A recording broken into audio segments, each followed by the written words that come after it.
You might have received this most frequently given advice, which says, dream big. But those who give us this advice never tell us how to. I remember I was 12 years old. My mother taught me two really important things. So I thought that I must share those two things with you because these really helped me throughout my journey. The first thing was how to dream big. And secondly, the power of manifestation. I was born in Rahim Yar Khan, a small city in southern Punjab, Pakistan.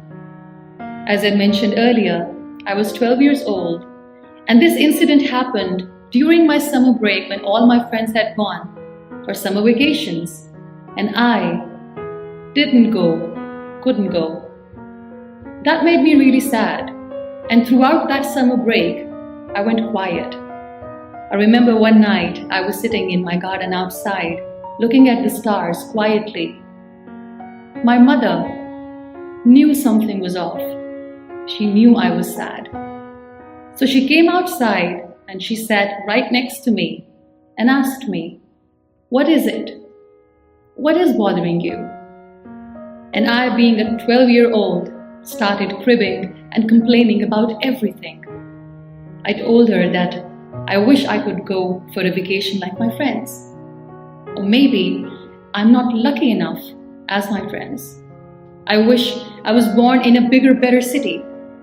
And my complaints kept going on and on. My mother sat next to me quietly, patiently, and she listened to all that I had to say. She didn't say a word. And after a few minutes, she said, "Look, what's up there? Do you see an airplane going?" I looked at the sky and I said, "Yes." She smiled and she said, "That's Muniba's airplane going somewhere."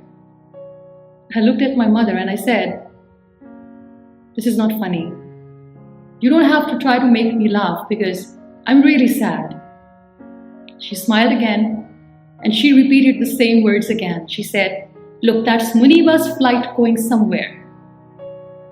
I told her that I cannot even go in a train, let alone going somewhere in an airplane. Stop, this is not funny. She smiled again and repeated what she said.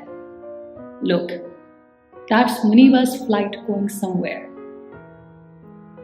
Instead of making me happy, I started crying more and I said, "Mama, you will never understand what I'm going through." So I went in my room and I cried some more. Well, years and years went by and that 12-year-old became me. I was invited by UNWomen to share my story globally at UNWomen headquarters in New York. So when I was leaving for US for the very first time in my life, when I was leaving for the airport, I remember I gave a big hug to my mother. And when I was leaving, she held my hand tight and she said, "So, Muniba's flight has finally arrived."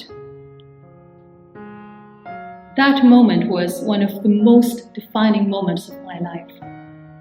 Because in that moment, I realized that when I said that, "Mama, you will never understand what I'm going through," my mother exactly knew what I was going through. How in such a subtle and beautiful way, she was teaching me the power of manifestation. How in such a beautiful way, she made me realize that even a girl in a small town has the power to dream big. And while I was busy complaining, my mother was manifesting my best future by repeating one sentence over and over again. So yes, today if I come across as a dreamer or as a humble achiever, it's all because of my mother. But here is a question. Did Muniba's flight come that easy? The answer is no. There is no such thing as instant dream fulfillment. Dreaming big is the first step, but if you want to achieve that dream, it requires each and every ounce of your energy. You don't get lucky overnight. In fact, the harder you work, the luckier you get. So if you want to dream big, go ahead. But make sure you need to work hard as much as possible. I would like to dedicate this video to my amazing mother, who made me what I am today. And let me say this, that all that I am and I aim and hope to be, I owe it to my mother. This video is also for all those amazing mothers who believe in their children, who teach their children to dream big. So yes, this is the time to dream big. This is the time to aim high, to work hard, and to believe in yourself.